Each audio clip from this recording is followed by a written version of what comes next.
गौतम बुद्ध की धरती बिहार। जब मैं बिहार के इतिहास को देखता हूं तो मुझे ऐसी हजारों घटनाएं पता चलती हैं जिन्होंने इस भूमि को महान बनाने में अपना बहुत योगदान दिया है।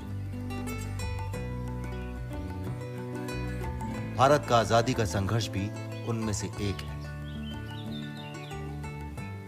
यह वो भूमि है जहां महात्मा गांधी ने सत्याग्रह का बीज बोया और जो आगे चलकर देश की आजादी का वट वृक्ष बना। कितने ही वीर सेनानी इस धरती ने हमारे देश को दिए। तो चलिए आज का पटना का एपिसोड अपने प्रिय बापू से ही शुरू करते हैं।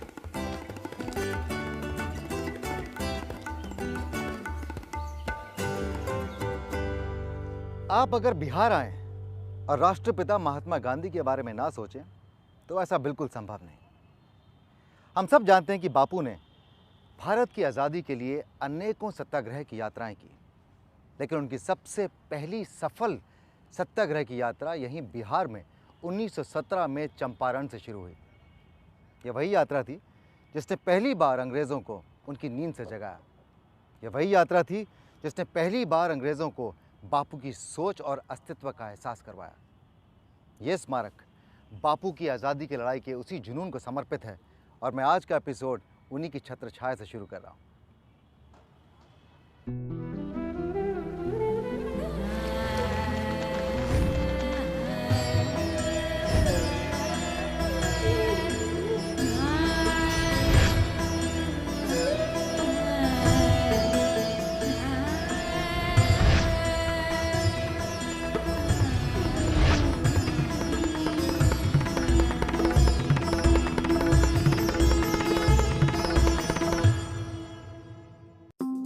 और इस एपिसोड में होगी क्रिकेट की धुआंधार इनिंग्स पटना के गांधी मैदान में। होंगे दर्शन भगवान बुद्ध के अवशेष के पाटलिपुत्र करुणा स्तूप में। उठाऊंगा स्वाद बिहार के लोकप्रिय सत्तू का। हमको सत्तू ला के दो, जल्दी दो, जल्दी दो। देखूंगा पटना संग्रहालय में दुर्लभ संग्रह।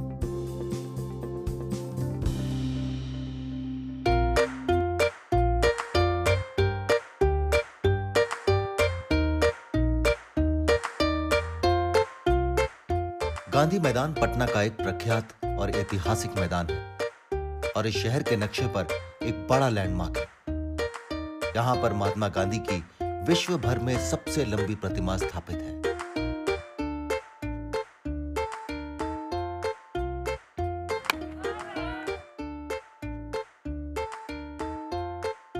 अगर बापू है भारत की आज़ादी की लड़ाई की जान, तो क्रिकेट है भारत के हर राज्य की आन बान शान और पहचान। Catch it. कोई रोको ना क्रिकेट खेलने से, मन मचल रहा नन देने। दोस्तों हाय हाय, खेल सकता हूं मैं आप लोगों के साथ में थोड़ी देर के लिए?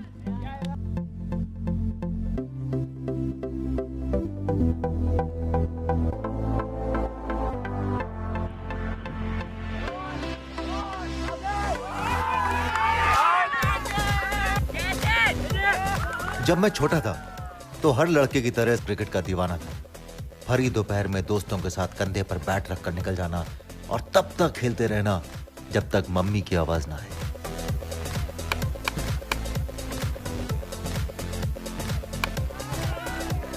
आज अपने नए दोस्तों के साथ खेलकर यह तो पता चल गया कि बचपन भले ही छूट गया लेकिन वो दीवानगी अभी तक नहीं छूटी। अभी भी छक्के लगाने का जोश बरकरार है हुजूर।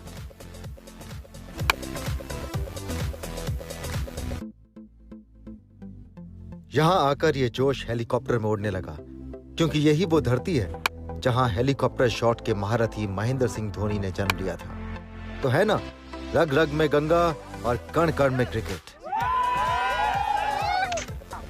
Thank you. क्रिकेट की धुआंधार पारी खेलने के बाद अब मैं जा रहा हूं ऐसी जगह जहां सुकून से बैठकर शांति को महसूस कर सकूं।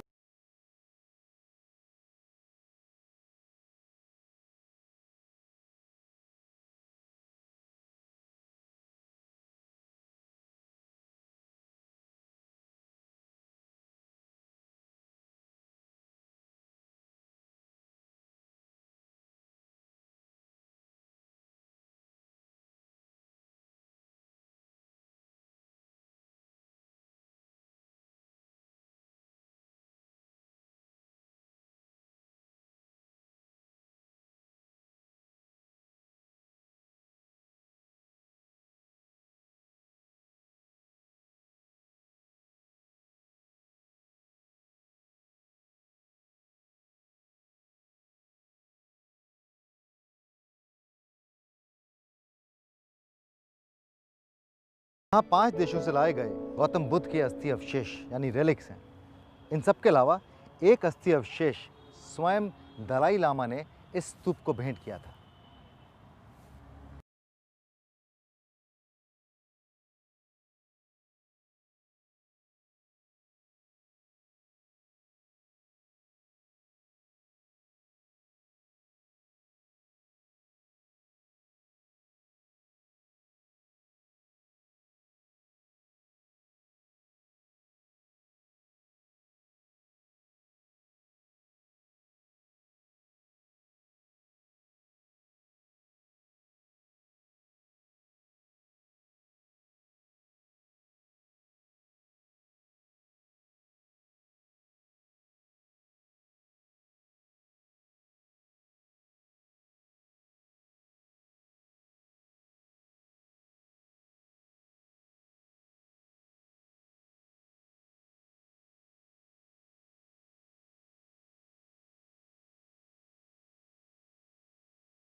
और इस एपिसोड में देखूंगा कैसे रिवर फ्रंट डेवलपमेंट के काम से हुआ पटना के आम नागरिक को चाय फायदा का भी मेरा सेल होता है। और चखूंगा सत्तू के बने स्वादिष्ट पराठे।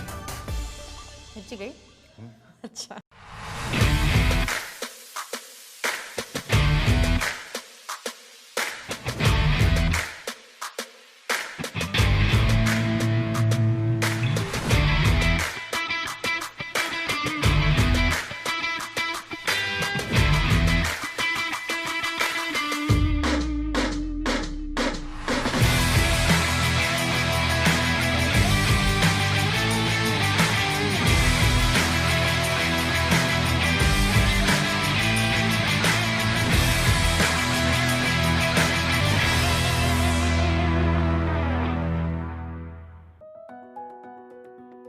गोलघर पटना का एक और लैंडमार्क है। सुना है कि 1770 में जब भयंकर सूखा पड़ा था और भूख की वजह से हजारों लोग मर गए थे, तब ऐसी घटना दोबारा ना घटे और अनाज का काफी भंडार सरकार के पास सुरक्षित रहे, ये सोचकर ही गोलघर को बनवाया गया था। उस समय यहां एक साथ 1,40,000 टन अनाज रखा जा सकता था। 145 सीढ़ियों से होकर जब इसके ऊपर पहुंचते हैं तो सच में पटना का अद्भुत नजारा देखने को मिलता है। मैं गंगा के शहर आऊं और गंगा तट पर जाकर गंगा के दिल को लुभाने वाले नजारों को ना देखूं तो यह तो मुमकिन नहीं है। यहां आकर यह देखकर अच्छा लगा कि गंगा घाट को इतनी खूबसूरती से डेवलप किया गया है। नमामि गंगे द्वारा किया गया रिवर फ्रंट डेवलपमेंट और प्रोमेनेड निर्माण ने इस घाट की सूरत ही बदल डाली है। अब यहां रोज हजारों लोग मॉर्निंग वॉक, योगा और पिकनिक के लिए आते हैं और गंगा किनारे ताजी हवा का लुत्फ उठाते हैं। जहां चाह वहां राह, इस बात का जीता जागता उदाहरण है ये रिवर फ्रंट डेवलपमेंट का काम। तो सर, सबसे पहले तो मैं आपको बधाई देना चाहूंगा कि गंगा यहाँ इतनी साफ दिखती है पटना में, खासकर बिहार में, इनफैक्ट पूरे बिहार में। जी और सुना मैंने कि यहाँ पे घाटों का निर्माण आप कर रहे हैं, ये गंगा को स्वच्छ रखने का अभियान जो है वो आप चला रहे हैं यहाँ पे। जी। एक्चुअली क्या था, यहाँ पर पहले से 6 घाट बना हुआ था, बट घाट टू घाट का कनेक्शन नहीं था। तो हमने एक प्रोजेक्ट बनाया जिसमें हमने 20 घाट्स रखा और 6 घाट हमारा एग्जिस्टिंग था पहले से। जी। तो उसके अंतर्गत हमारा 26 घाट हो गया। तो हम लोग उसको एक दूसरे पर जाने के लिए उसके साथ प्रोमिनांड का विकास किया और घाट का विकास किया। प्रोमिनांड हो गया आपको पैदल चलने का पथ, जो जिस समय जहाँ पे हम खड़े हैं। जिससे आप आए हैं, जी। जिस पर अभी आप खड़े हैं जी। और इसके साथ हमने कुछ एम्यूनिटीज़ को भी जोड़ा है, जैसे कि हर एक घाट पर जो है टॉयलेट्स ब्लॉक है, जी, बहुत ज़रूरी है। चेंजिंग रूम है, डिसेबल के लिए भी बाथरूम है और लाइफ गार्ड है बना हुआ। जी। ये 6.6 किलोमीटर का एक स्ट्रेच है जिसको हम लोगों ने 5.5 किलोमीटर का कंप्लीट कर लिया। तो आप कह रहे हैं 5.5 किलोमीटर जुड़ चुका है, ये पूरा का पूरा 5.5 पूरा का किलोमीटर पूरा का है? पूरा का पूरा आप अगर कलेक्ट्रेट से चलना चालू करेंगे जी। तो आप यहाँ जो इंड हमारा है राजा घाट, वहाँ तक आप पैदल वॉक करके आप जा सकते हैं। ये तो यहाँ के लोगों के लिए बहुत मतलब खुशी की बात होगी कि सुबह सुबह निकलें और गंगा किनारे के वॉक किनारे। करें और दौड़ते हुए निकल जाएं और सुबह की जॉगिंग भी हो जाएगी, गंगा के दर्शन भी हो जाएंगे। एग्जैक्टली यही हो रहा है अभी। यही हो रहा है। आपके जो प्रयत्न हैं ये फल ला रहे हैं और निरंतर ही फल लेकर आते रहें, लोग जुड़ें, लोग समझें। बस इसी उम्मीद के साथ में मैं आपसे विदा लेता हूँ। Thank you very much.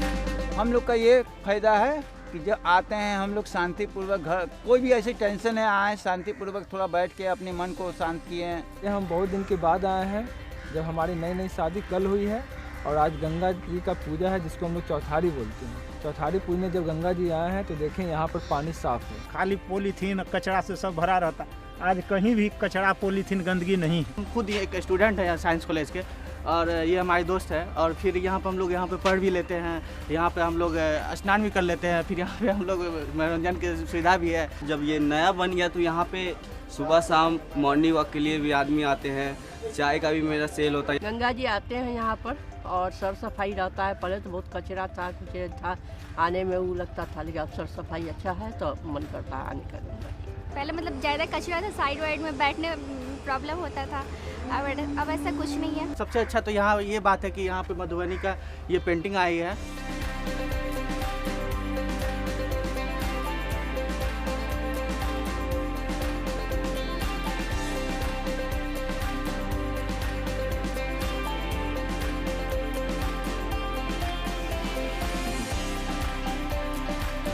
पिछले हफ्ते जब मैं एनआईटी कॉलेज गया था तो वहीं पर मेरी मुलाकात आस्था से हुई और आस्था ने मुझे प्रॉमिस किया था कि वो बिहार का फेमस सत्तू खिलाने ले जाएगी।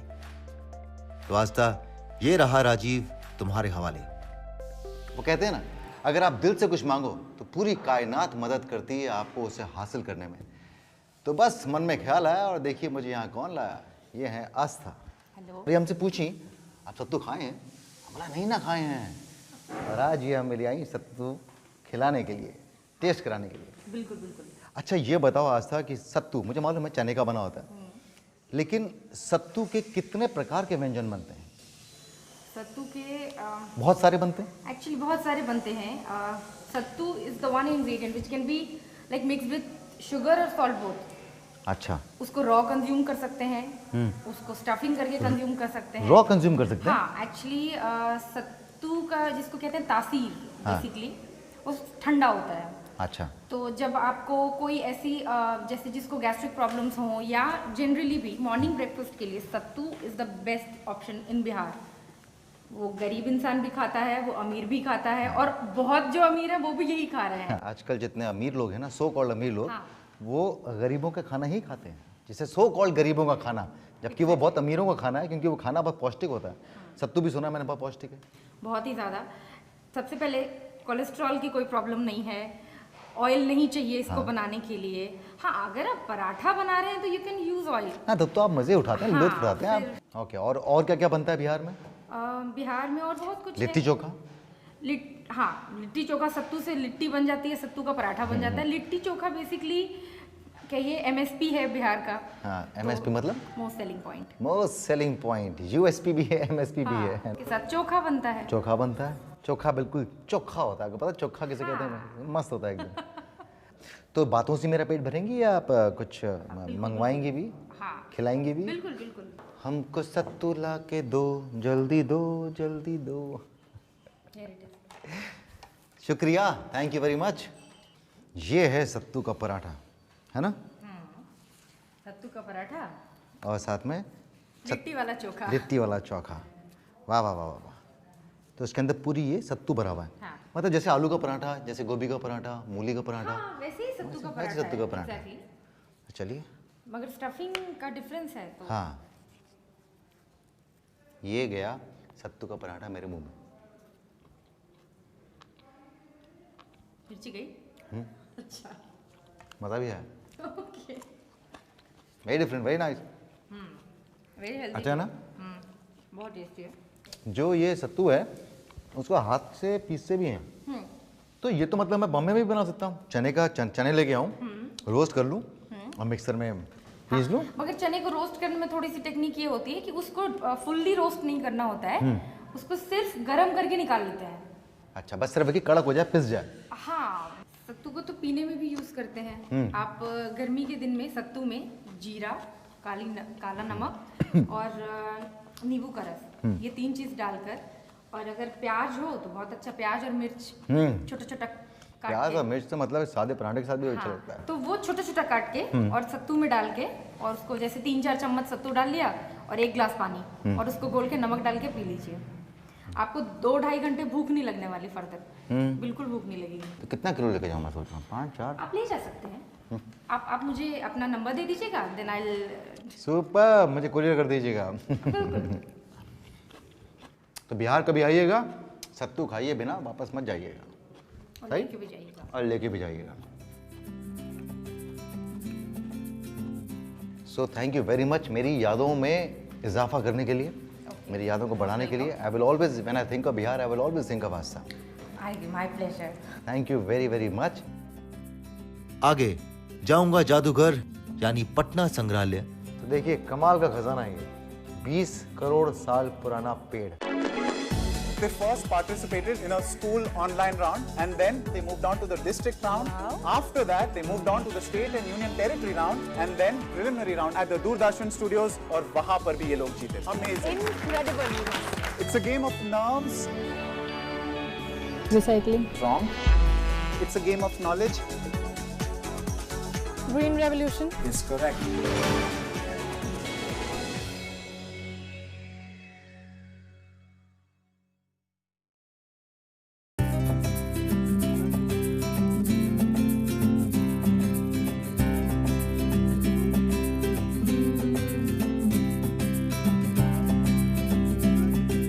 पटना संग्रहालय का निर्माण 1917 में अंग्रेजी शासन में हुआ था, जिसमें पटना और आसपास में पाई गई ऐतिहासिक वस्तुओं को संग्रहित किया गया।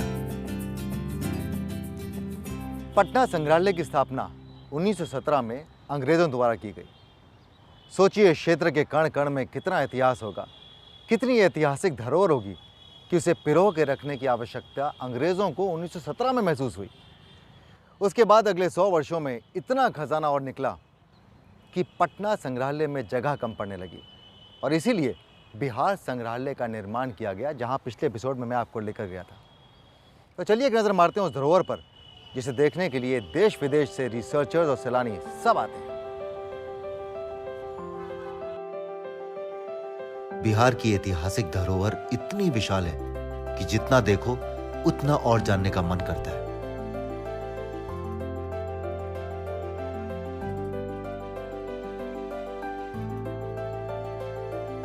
ये पता है पहले पटना म्यूजियम बिहार म्यूजियम से अलग कैसे? पटना म्यूजियम की स्थापना के बारे में पहले आपको थोड़ा सा बताना चाहूँगा। इस बारे में 1912 से पहले बिहार, बंगाल और उड़ीसा तीनों एक साथ होता है, 1912 में बंगाल अलग होता है और उस समय तक इस क्षेत्र में एक इंडियन म्यूज़ियम कोलकाता जो एक प्रमुख संग्रहालय होता है। लेकिन 1912 में जब बंगाल अलग हो जाता है उसके बाद से ही ये महसूस किया जाता है कि जो हमारा क्षेत्र है बिहार और उड़ीसा, इसके लिए भी एक संग्रहालय होना चाहिए। बाद में 1925 में जो जहां हम लोग अभी आज खड़े हैं, ये 700 × 500 वर्ग फीट का क्षेत्र है जो इसके लिए अलॉट किया जाता है और अलॉट करने के बाद इसमें भवन का निर्माण शुरू किया जाता है। 1928 में ये भवन बनके तैयार होता है और 1929 में इस संग्रहालय को दर्शकों के लिए खोल दिया जाता है। जी, इस कक्ष के बारे में मैं आपको बताना चाहूँगा। जैसा कि आप भी जानते हैं कि 2017 जो वर्ष था वो गांधी जी के चंपारण सत्याग्रह का शताब्दी वर्ष था।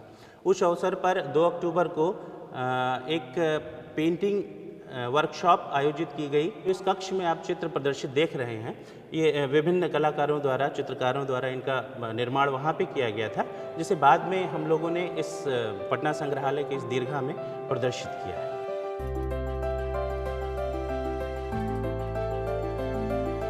यहाँ की नेचुरल हिस्ट्री गैलरी बहुत ही दिलचस्प है। जंगली जानवर और चिड़ियों को इतनी खूबसूरती से बनाया गया है कि लगता है ये जानवर आपके सामने जीवित खड़े हैं।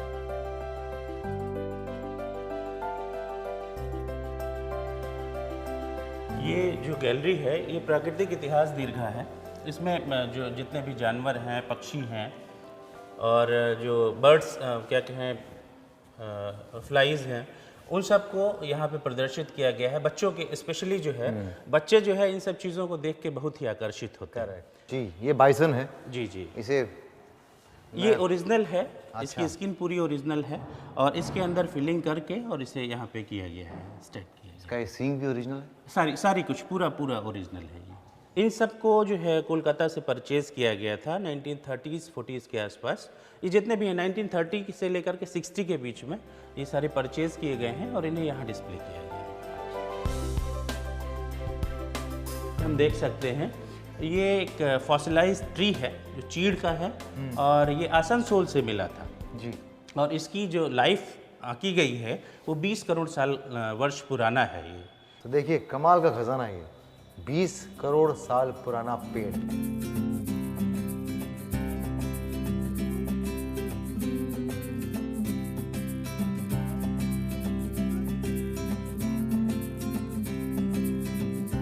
मेरा ये मानना है कि सफर सिर्फ आपको नई जगह नहीं ले जाता, बल्कि ये आपका ज्ञान भी बढ़ाता है।